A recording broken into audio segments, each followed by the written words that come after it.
그 시각 주방에서는 점심 준비가 한창입니다. 메뉴는 소고기 볶음밥. 120g 470칼로리, 6, 7세 아이들의 한 끼 식사 권장량에 맞춘 양입니다.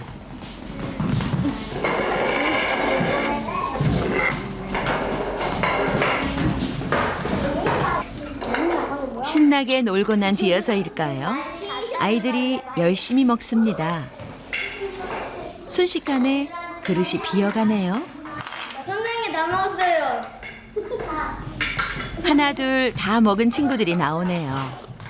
야 여기서 문차 버릇하지 마. 470칼로리. 아이들은 이 시기 한 끼 식사량에 해당하는 볶음밥을 모두 먹었습니다. 자신에게 필요한 1인분을 다 먹은 셈입니다. 밥 먹고 나니까 어때요? 배불러요. 다음 날 180g 705칼로리. 여고생의 한 끼 권장량에 해당하는 볶음밥을 준비했습니다.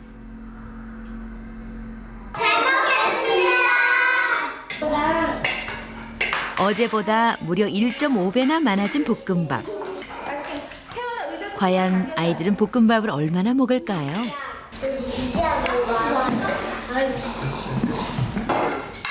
예상과 달리 시간이 조금 더 걸렸을 뿐 아이들은 전날과 마찬가지로 깨끗이 먹어치웁니다.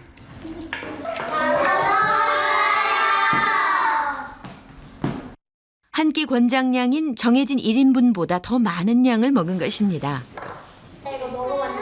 게다가 식사가 끝나자마자 후식으로 쿠키와 딸기까지 제공됐는데요. 배가 부를 만한데도 남김없이 다 먹는군요. 태연이는 어제도 한 그릇 먹고 오늘도 한 그릇 먹었는데 배부른 느낌이 어때요? 빨리 물 먹고 똑같아요? 싶어. 어제 오늘 똑같이 배불러요? 네. 그러면은 더 배부른 날이 있었어요? 아니면 똑같아요? 똑같다. 똑같이 배불렀어요? 네.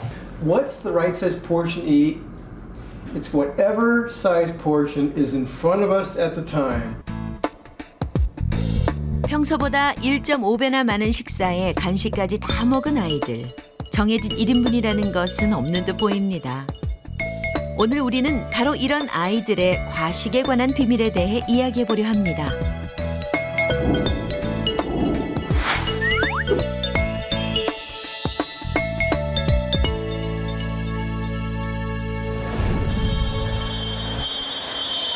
서울의 한 수영장. 초등학교 어린이들의 강습 시간입니다. 그 아이들 틈에 유난히 몸집이 큰 아이가 눈에 띕니다. 올해 8살, 초등학교 1학년 준이입니다. 키 132cm에 몸무게 52kg, 흔히 말하는 비만 아동이죠. 준이는 수영 외에 태권도, 검도 등 일주일에 5일이나 운동을 합니다. 살을 빼기 위해서죠. 하지만 준이의 몸무게는 계속 늘어만 갑니다. 우리 이준이 밥이 이만큼 나오는데 보통 제 밥을 빼서 먹습니다. 준이가 살이 빠지지 않는 이유는 바로 식사량에 있습니다. 이제 초등학교 1학년인 준이지만 성인인 아빠와 똑같은 양을 보통 먹습니다. 제육볶음이 반찬으로 나오면 밥 몇 공기까지 먹을 수 있어요? 전 두세 갈비요. 그렇게 많이 먹을 수 있어요? 네. 배부르면 못 먹어요. 비단 준이만이 아닙니다. 태연이 생각. 네가 좋아하는 치킨 왔다. 휴일 오후 닭튀김이 배달돼 옵니다. 11살 재헌이가 가장 좋아하는 간식이죠. 20여 분 만에 재헌이는 닭튀김 한 마리를 혼자 다 먹어치웁니다. 엄마가 걱정하는 것은 바로 이런 재헌이의 먹성입니다. 농담 삼아 아이한테 엄마가 사람을 키우는 게 아니라 돼지를 사육하는 것 같다는 기분이 들 정도로 거의 먹을 걸 계속 입에 공급해줘야만 투정을 안 부리고요. 여자아이라면 엄마의 걱정은 더욱 커질 수밖에 없죠. 초등학교 3학년 진경이 가장 좋아하는 메뉴는 삼겹살입니다. 진경이가 점점 살이 찌는 것이 엄마는 자신의 탓인 것만 같습니다. 내가 아이를 꼭 학대한 것 같은 기분이 드는 거예요. 비만이라는 자체가 원래 부모 나쁘게 말하면 학대잖아요. 너무 사랑이 넘쳐서 생기는 학대. 그래서 무지하게 노력을 많이 했는데 매번 실패했어요. 왜냐면 내가 마음이 너무 약해서. 정상 체중을 넘어선 준이, 진경이, 재현이. 건강에는 문제가 없을까요? 지난 5월 중순 세 아이들에 대한 정밀 검사가 진행됐습니다. 비만 정도를 알아보기 위한 키, 몸무게, 체질량 지수, 콜레스테롤 검사와 비만으로 인한 합병증 여부를 알아보기 위한 초음파 검사와 CT 촬영 등이 이루어졌습니다.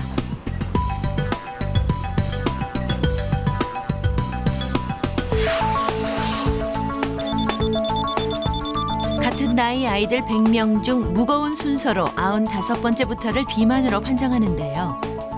8살 준이는 고도 비만의 내장 지방도 심각했습니다.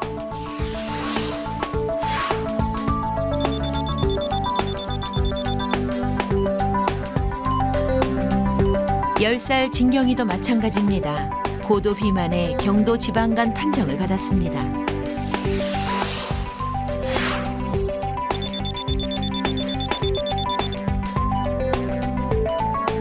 11살 재현이는 두 아이보다 심각한 상태였습니다. 비만으로 인한 합병증, 중등도 지방간 판정을 받았습니다. 건강에 치명적인 비만은 과식 때문인 경우가 많습니다. 왜 이 아이들은 밥상 앞에서 먹는 것을 멈추지 못할까요? 생후 5개월 된 아기 서윤입니다. 한 번에 180cc 정도를 먹는다고 하는군요. 서윤이의 1인분인 셈입니다. 그런데 이번엔 평소보다 더 많은 양인 260cc를 타서 먹여보기로 했습니다. 1인분보다 더 많은 양을 줬을 때 아기들도 더 먹을까요? 분유를 주자 서윤이는 배가 고팠는지 아주 잘 먹습니다. 점점 속도가 느려지고 더 이상 먹질 않으려 하는군요. 엄마가 더 먹이려고 해도 거부를 합니다. 더 먹어봐. 싫어요. 싫어요. 먹기 싫다는 듯 울음을 터뜨립니다. 남은 양은 80cc. 평소 먹던 양대로 180cc만 먹은 것이죠. 그렇다면 생후 3개월인 효은이는 어떨까요? 효은이 역시 일정량을 먹자 더 이상 먹질 않았습니다. 다 드셔봐. 그만 먹어? 에이, 더 먹어야 되는데. 아이를 키워본 분들이라면 다들 이런 경험이 있으실 겁니다. 대부분의 아기들은 배가 부르면 더 이상 먹질 않습니다. 마치 몸 안에 1인분 계측기라도 있는 것처럼 말이죠.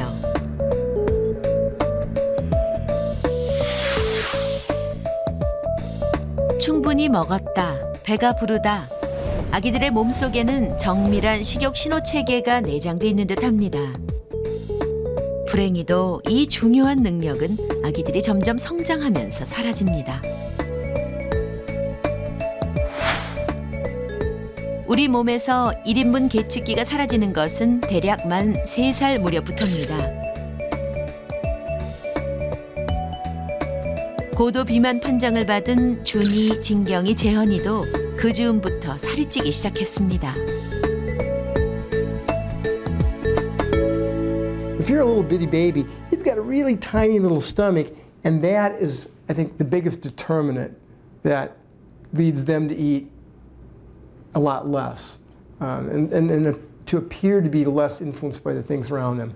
But we find once they hit 3 and 4 and their stomach gets a little bit bigger, they're as influenced as we are. 만 3세가 넘어서면 아이들은 정해진 1인분이 따로 없습니다. 이때부터 아이들은 어른들과 마찬가지로 주어지는 만큼 먹을 수 있게 되죠. 그렇다면 이후 아이들의 먹는 양을 결정짓는 것은 무엇일까요? 똑같은 맛과 모양을 가진 초콜릿이 있습니다. 한쪽에는 색깔별로 놓여져 있고 다른 한쪽에는 여러 가지 색깔로 섞어놨습니다. 아주 사소한 차이처럼 보이죠? 여기에 앞의 질문에 대한 힌트가 숨어 있습니다.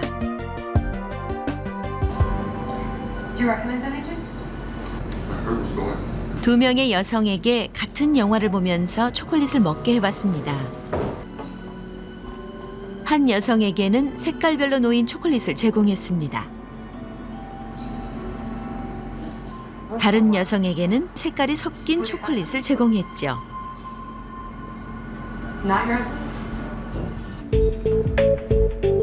별 의식 없이 두 여성들은 초콜릿을 먹기 시작합니다.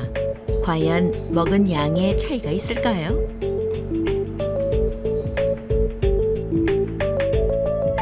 (30분) 후 남은 양을 비교해봤습니다. 색깔을 섞어놨던 초콜릿 양이 더 적은 것을 알 수 있죠. 이는 섞여 있는 쪽이 시각적으로 더 다양하게 보이기 때문에 무의식적으로 더 먹게 된 겁니다. People don't eat with their stomach. They eat with their eyes. Their stomach seems to be very coarse or very crude in being able to detect how much we've had to eat. So instead, we look at what we're eating and we use our vision to determine whether this is an amount of food that's going to fill us up. 만 3세를 넘어서면 이렇듯 아이들에게 내장된 1인분 계측기는 사라집니다. 대신 시각적인 환경에 영향을 받기 시작하죠. 배가 부르다는 포만감보다 눈에 보이는 음식의 양에 더 많은 영향을 받는다는 것입니다. 마치 위가 아닌 눈으로 먹는 것처럼 정해진 1인분은 없는 셈이죠. 만 3세 이후론 자기 앞에 차려진 음식이 적당한 1인분이 되는 것입니다.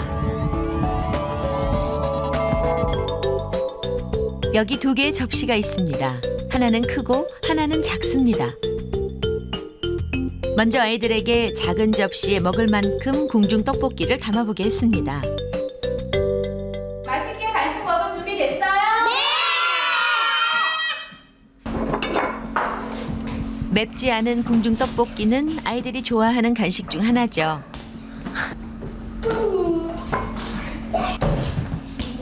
집게질이 서툴긴 하지만 아이들은 자신이 먹을 만큼 접시에 담습니다.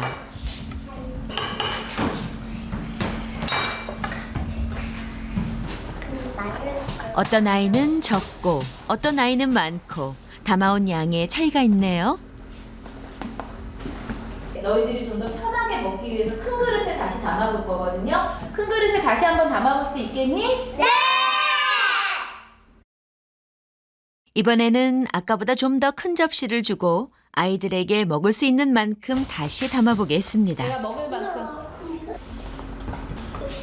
과연 아이들은 똑같은 양을 담을까요? 아니면 더 많거나 적은 양을 담을까요? 아이들은 큰 접시에 마음껏 궁중 떡볶이를 담기 시작합니다. 작은 접시와 큰 접시에 담긴 양의 차이가 느껴지시죠? 단 한 명의 예외도 없이 모든 아이들이 작은 접시보다 큰 접시를 줬을 때 더 많은 양을 담았습니다. 아이들은 무의식 중에 작은 접시에는 적게, 큰 접시에는 많은 양을 담은 것입니다. 작은 접시와 큰 접시 중 어느 쪽에 있는 게 떡볶이가 더 많아요? 큰 접시. In an average, you'll put about 28% more on this larger plate because it just looks right. The problem is that what we found in our research, which is published in the JAMA, the Journal of the American Medical Association, is that people end up eating about 92% of anything they serve themselves. 와플을 한번 보실까요? 어느 쪽이 더 커 보이나요? 혹시 작은 접시에 담긴 것이 더 커 보이진 않나요? 하지만 두 와플의 크기는 똑같습니다. 그렇습니다. 같은 양의 음식일지라도 어떤 크기의 그릇에 담느냐에 따라 많아 보이기도 하고 적어 보이기도 합니다. 그릇 크기 같은 건 아주 사소한 차이라고 생각하셨을 겁니다. 하지만 이것이 우리 아이들을 과식하게 만듭니다. 아빠와 같은 크기의 그릇에 밥을 먹던 준이 기억하시죠? 준이처럼 큰 그릇에 먹다 보면 먹는 1인분 양은 점점 늘어가기 마련입니다. 엄마에게 한 가지 제안을 했습니다. 초등학생 권장량만큼 정해진 1인분만 먹여보자는 것이었죠.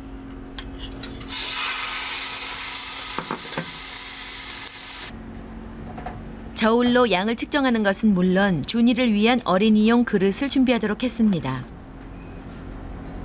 준이에게 먹고 싶은 양이 아닌 초등학생 권장량, 즉 정해진 1인분만 먹게 하기 위해서입니다.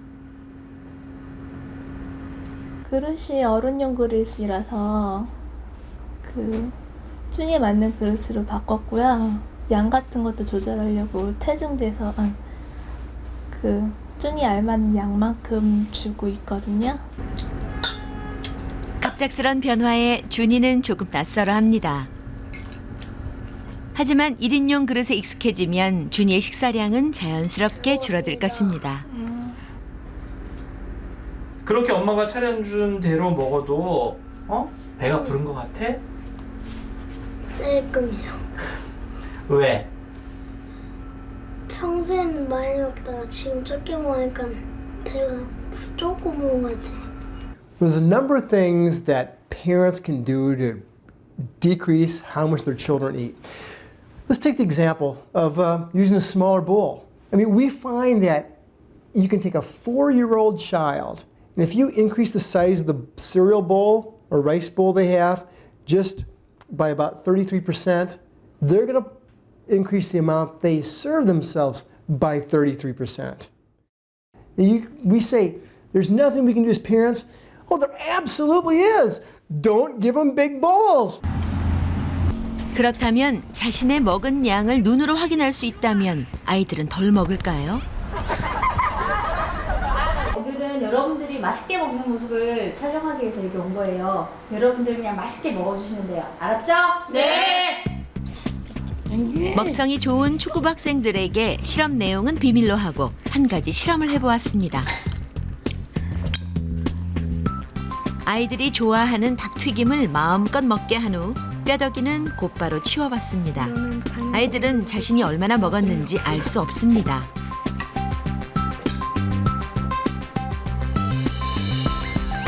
아이들은 얼마나 먹었을까요?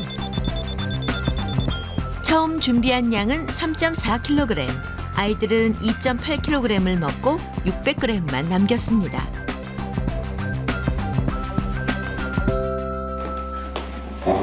며칠 후 축구부 아이들을 다시 불렀습니다. 역시 실험 내용을 알리지 않은 채 지난번과 동일하게 맛있게 먹어달라고 주문을 했죠. 이번에는 아이들이 먹고 난 후 뼈다귀를 개인용 접시에 담도록 했습니다. 아이들이 자신이 먹은 양을 직접 눈으로 확인할 수 있도록 한 것이죠. 저거 탑처럼 올라갈 것 같아. 에펠탑. 저 더 이상 못 먹겠어요. 저 더 이상 못 먹겠어요. 더 이상 못 먹겠어요. 30분쯤 지났을까요? 아이들은 배가 부르다고 사인을 보냅니다. 접시 위 뼈다귀들이 아이들의 먹은 양을 짐작해 합니다. 지난번에는 되게 많이 먹어도 별로 배가 부르지가 않았는데 이번에는 조금만 먹었는데도 배가 불러서요. 배가 많이 불렀어요. 아이들은 한결같이 뼈다귀를 치우지 않은 이날 더 배가 불렀다고 했습니다. 아이들은 정말 이날 더 많이 먹은 걸까요? 뼈다귀를 치우지 않은 이날 아이들은 2kg을 먹은 반면 뼈다귀를 치운 날에는 2.8kg이나 먹었습니다. 자신이 먹은 양을 눈으로 확인하자 훨씬 덜 먹은 것입니다. We are just not very good judges of how much we're eating when in many kinds of particularly social situations. our food consumption is not really guided by whether or not we feel full.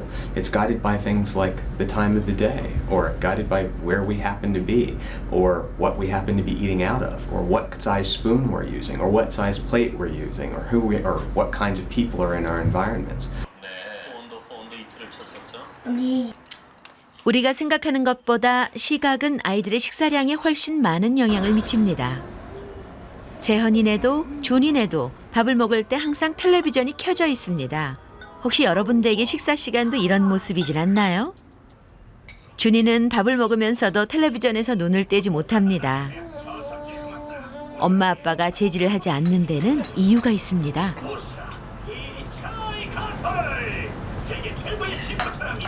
TV 보면서 상대적으로 밥 먹는 속도가 느려지죠.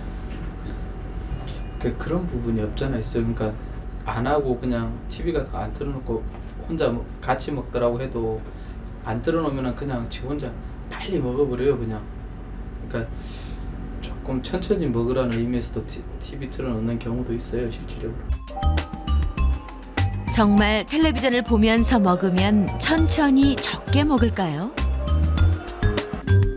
아이들에게 조각당 115칼로리인 피자 12조각이 제공됐습니다. 먼저 텔레비전을 보면서 피자를 먹도록 했습니다. 평소 좋아하던 만화 영화에 몰두하고 있죠. 물론 텔레비전을 보는 중간중간 피자를 먹는 것도 잊지 않네요.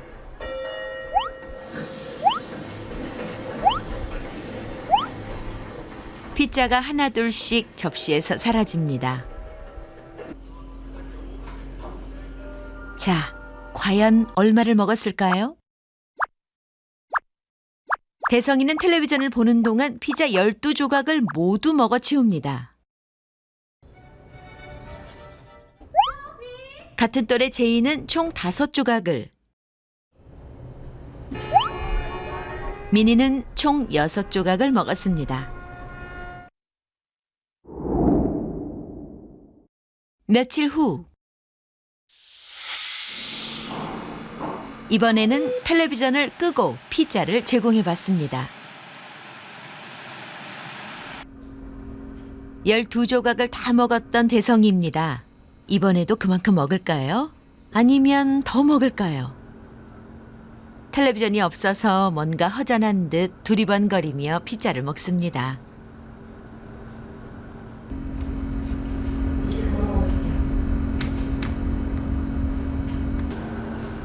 다른 아이들도 텔레비전이 없는 상태에서 피자가 제공됐습니다. TV를 볼 때는 TV에 집중이 되는데 지금은 그냥 피자 먹는 데만 하니까 그거에 집중이 됐어요. 지금 먹었던 게 좀 지루해가지고 지루하고 막 배불러가지고 맛이 없어요. 이 맛이. 텔레비전을 보지 않을 때 더 배가 불렀다는 아이들. 먹은 양은 어떨까요? 실제로 세 아이 모두 텔레비전을 볼 때 훨씬 더 많은 양을 먹었습니다.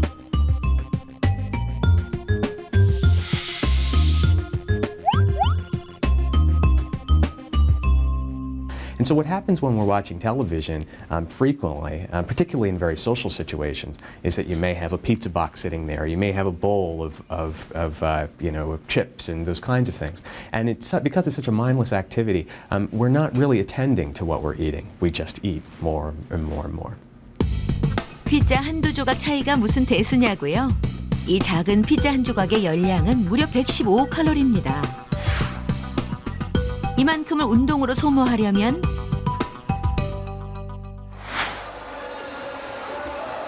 수영의 경우 14분 동안 해야 합니다.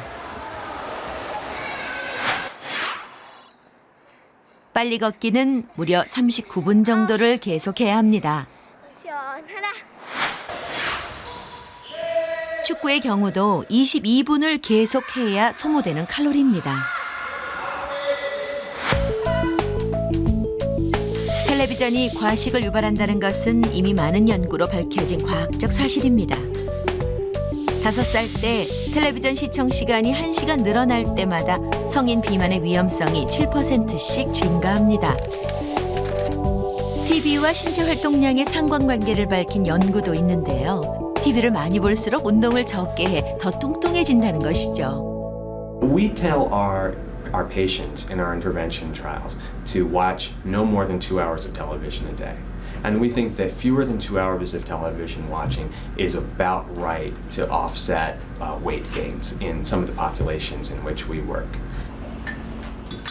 미국 질병통제본부는 비만 예방과 관련해 가장 쉬우면서도 효과적인 방법으로 텔레비전 시청 시간을 줄이라고 권유하고 있습니다. 감기 낄 사람이 없거든요. 야, 평소에는 아빠보다 많이 먹었잖아. 지금 아빠 저. 준이네 식사 시간에 늘 켜져 있던 텔레비전이 꺼졌습니다. 오늘도 한번 해봐. 왜? 그러자 밥상에 변화가 생겼습니다. 가족들 간의 대화가 시작된 것이죠. 5분 만에 딱 준비해라. 안 보여요.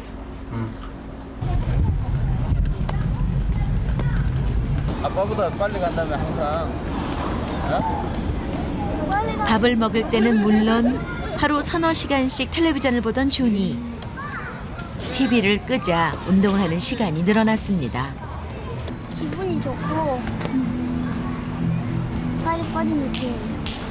조금씩 제가 우리 애하고 같이 좀 운동을 같이 해서 그 컴퓨터에 가졌던 관심을, 컴퓨터하고 TV에 가졌던 관심을 이제 좀 바깥에서 여가 생활을 즐기면서 할 수 있도록 그렇게 풀어주려고 그럽니다. 겨우 2.5kg으로 태어났던 진경이는 고도 비만 판정을 받았습니다. 초등학교 3학년, 외모에 관심을 가질 나이. 하지만 또래 아이들 옷은 맞질 않습니다. 자, 이거 벗고.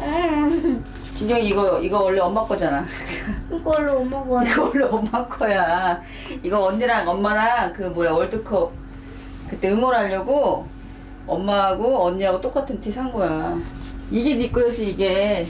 근데 못 입잖아 이제 작아서. 지금 위에서 목옷을 입으니까 안 돼. 진경이와 엄마의 모습이 참 밝아 보이지만 엄마에게는 내내 마음에 걸리는 일이 있습니다. 반장 선거 같은 거 나가고 싶은데 나가고 싶다고 해요. 나 속으로는 말리고 싶었어요. 왜냐면 혹시 상처받을까 봐. 자기 외모 때문에. 근데 말릴 수가 없어서 한번 해보라 그랬어요. 근데 전화 왔더라고. 울컥하면서 엄마 안 됐다고. 난 네가 도전하는 마음만 너무 감사하다고. 근데 내가 눈물이 나더라고요. 너무 가슴이 짠해져갖고. 진경이가 이토록 살이 찌는 이유는 무엇일까요? 진경이가 가장 좋아하는 것은 삼겹살. 지방 함량이 높은 대표적인 음식이죠. 문제는 또 있습니다. 진경이는 삼겹살을 몇 번 씹지도 않고 꿀꺽 삼켜버립니다.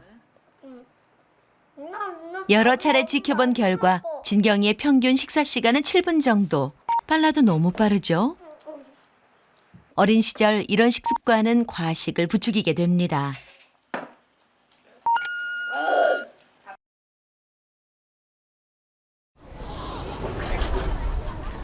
일본 아다치구의 한 초등학교. 아이들이 뭔가를 기다리고 있습니다. senju sakura小学校 2年生の皆さん、こんにちは.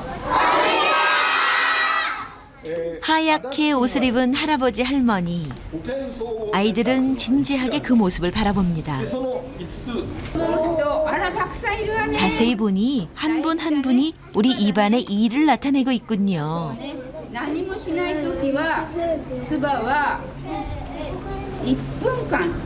지역 보건소와 연계해 정기적으로 씹기 교육을 위해 나온 분들입니다.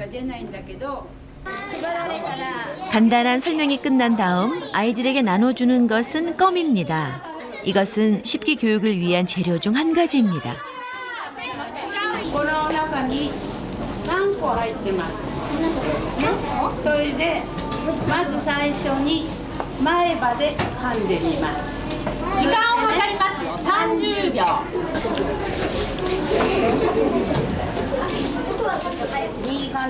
어금니와 앞니 등으로 30초씩 껌을 씹게 합니다. 아이들은 신나는 놀이라도 하는 양 열심히 씹어봅니다.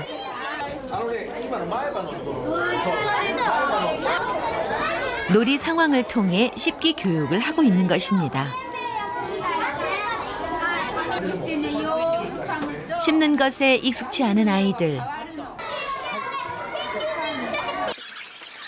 30초 동안 씹는 것은 쉬운 일이 아닙니다. 일본에서는 음식을 잘 씹지 않는 아이들이 늘면서 각 지역 보건소에서 이런 교육까지 실시하고 있는 것입니다.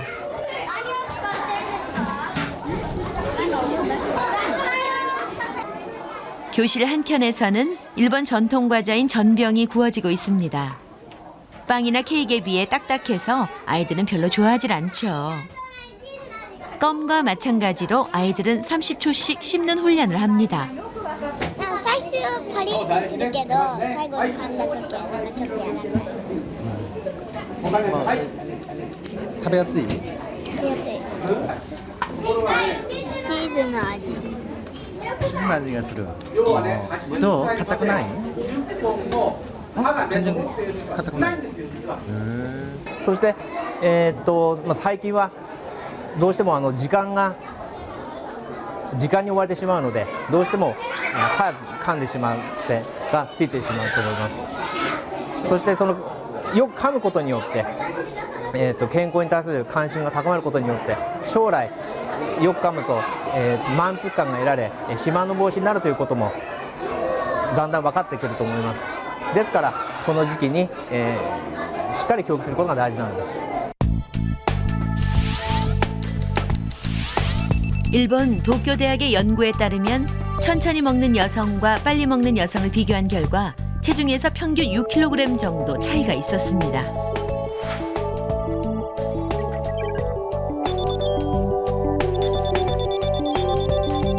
빨리 먹는 식습관이 과식과 비만을 유발한다는 것이죠. 그렇다면 그 이유는 무엇일까요?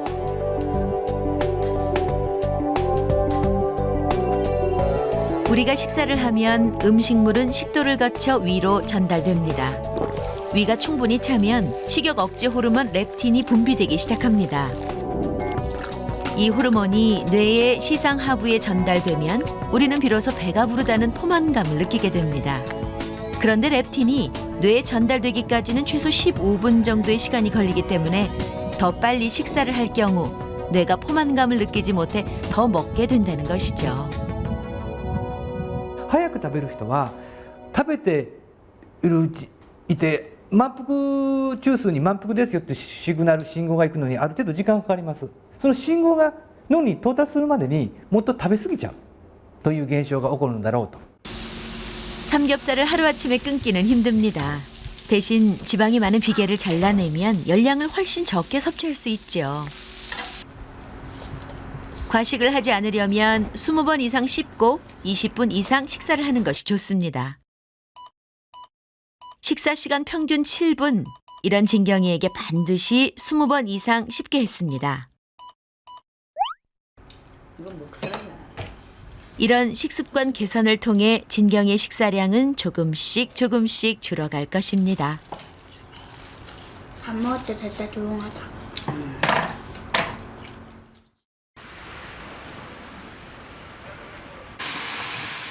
인공 색소 때문에 엄마는 늘 소시지를 데칩니다. 건강에 좋지 않긴 하지만 재현이가 워낙 좋아하다 보니 아예 안 주기는 힘들기 때문입니다. 자, 지금 이 중에 어떤 반찬이 제일 맛있어요? 소세지요. 재현이의 손은 계속 소시지로만 향합니다. 결국 접시를 다 비우네요. 밥상에 지가 좋아하는 반찬이 있으면은 막 그것만 끝까지 다 집어 먹거든요. 그러면 이제 다른 식구들이 먹다가도 어떨 때는 짜증 날 때도 있어요. 다른 사람들 좀 먹게 냅두지.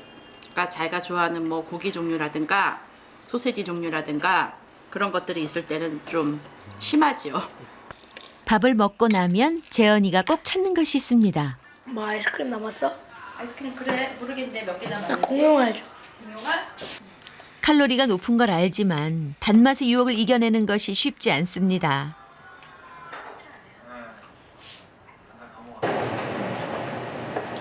재현이만이 아닙니다. 하굣길에 만난 진경이도 아이스크림을 들고 있습니다. 길거리에서 또 뭔가를 산 진경이 도넛입니다. 맛있어? 네. 꿀맛. 도넛은 그야말로 설탕 범벅이죠. 건강에는 이롭지 않지만 입이 즐거운 것만은 사실입니다. 문제는 이 달콤한 맛이 단순히 칼로리만 높은 게 아니라는 것이죠. 컴퓨터로 게임을 할 때면 준이가 빠뜨리지 않는 것이 있죠. 바로 달콤한 과자입니다. 게임을 하면서도 중간중간 잊지 않고 과자를 챙겨 먹고 음료수도 간간히 마십니다. 그런데 우리 아이들이 즐겨 먹는 과자와 음료수 속에는 좀 더 강한 단맛을 내기 위해 첨가되는 성분이 있습니다. 바로 액상과당입니다. 액상과당은 설탕보다 훨씬 단맛이 강합니다.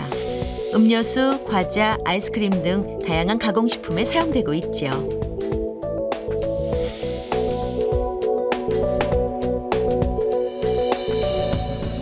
그런데 이 액상과당이 과식을 유발한다는 충격적인 연구 결과가 발표됐습니다.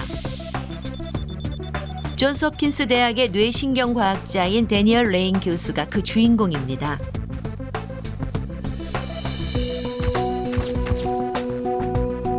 한쪽 쥐에는 포도당과 다른 쥐에는 액상과당 성분을 투여했습니다. 두 가지 모두 단맛을 내고 열량은 동일하다고 알려져 있습니다.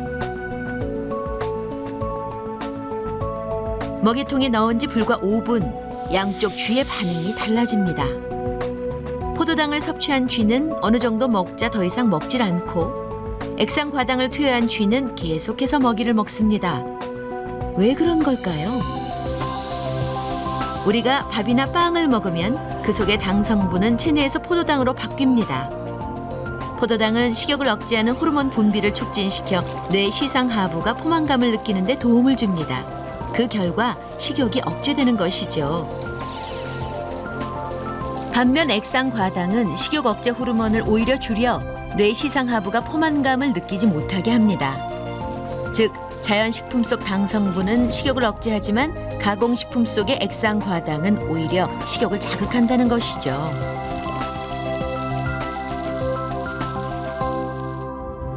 And in the brain, when fructose is metabolized, it increases appetite. In contrast, if you take in sugars like glucose, then the brain senses glucose and that suppresses food intake. In other words, it suppresses appetite. So fructose and glucose have entirely different effects on the brain.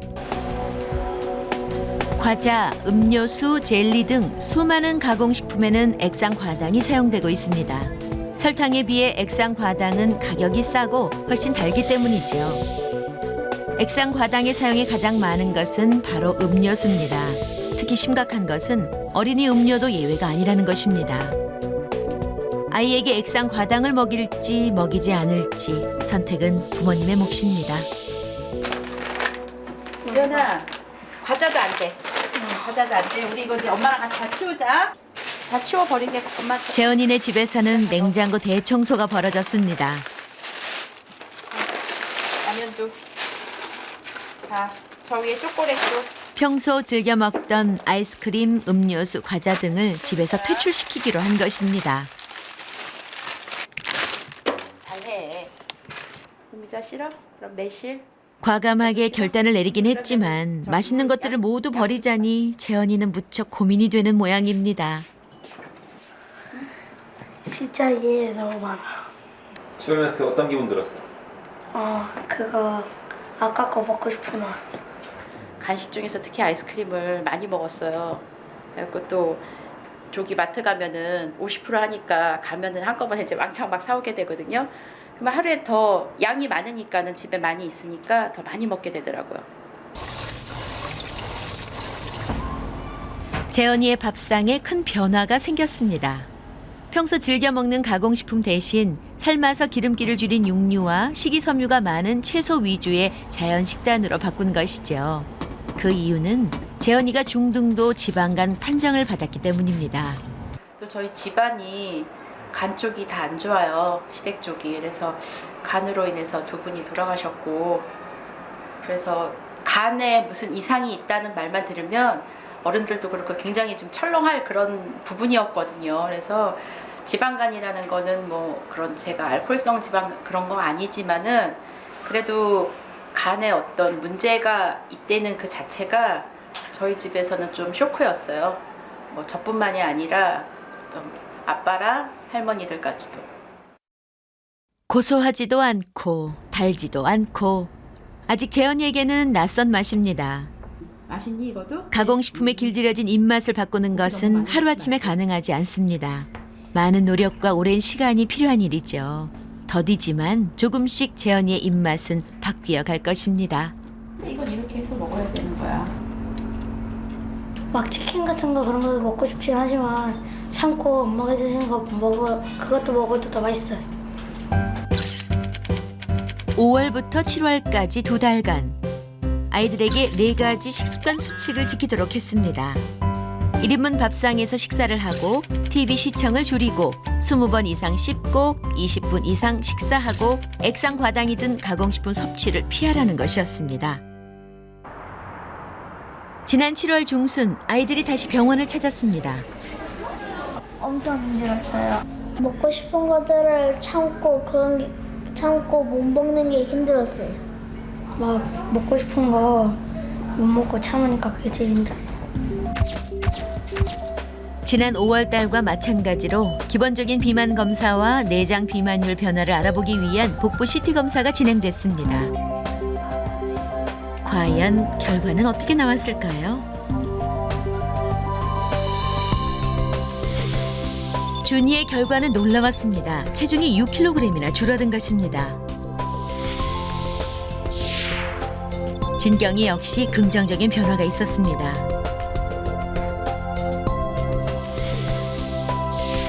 중등도 지방간 판정을 받았던 재현이 콜레스테롤 간 효소 수치가 모두 낮아졌습니다. 복부의 내장 지방은 비만 합병증을 유발하는 주요 원인으로 알려져 있습니다. 과연 내장 지방에는 어떤 변화가 있었을까요? 준이의 경우 내장 지방이 38%나 줄었고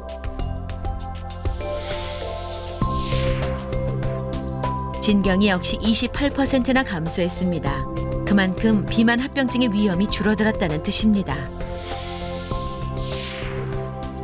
재현이의 경우 2달 사이 내장 지방이 무려 42%나 줄었습니다.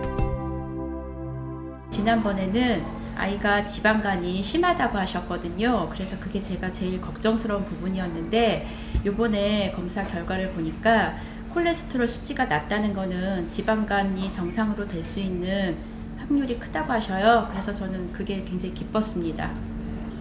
콜레스테롤 같은 것도 반으로 줄어들었고요. 내장 지방 같은 것도 반으로 줄어들었다고 그래서 기분이 되게 좋네요. 굉장히 많이 줄어서 너무 해피해요. 진료가 계속 이대로 해주면 거의 정상으로 돌아올 것 같아서 되게 기뻐요. 식이습관이라든지 운동이라든지 좀 더 많이 움직이는 그런 생활 습관들을 유도를 해야 되는데 이게 한 8주, 그러니까 2달 가지고는 좀 모자랍니다. 그래서 이런 생활 습관을 적어도 자기 몸에 체질화 되도록 하려면은 한 6개월 정도 유지를 해야 되거든요. 그렇기 때문에 2달 가지고는 체중이 좀 감량됐지만 앞으로도 한 4개월 내지 5개월 동안은 똑같은 생활 방식으로 해서 유지를 해야지만 비만이 개선될 거로 생각을 합니다. 소아 비만은 비단 준이, 진경이, 재현이 세 아이만의 문제가 아닙니다. 지금 세계 각국은 국가적인 차원에서 소아 비만을 해결하기 위해 애쓰고 있죠. 소아 비만이 성인 비만으로 이어져 자칫 아이의 인생 전체에 좋지 않은 영향을 미칠 수 있습니다. 그래서 아이들에게 무엇을 어떻게 먹이는가는 정말 중요합니다. 단순히 영양학적인 문제가 아니라 우리 아이들의 미래가 달려있기 때문입니다.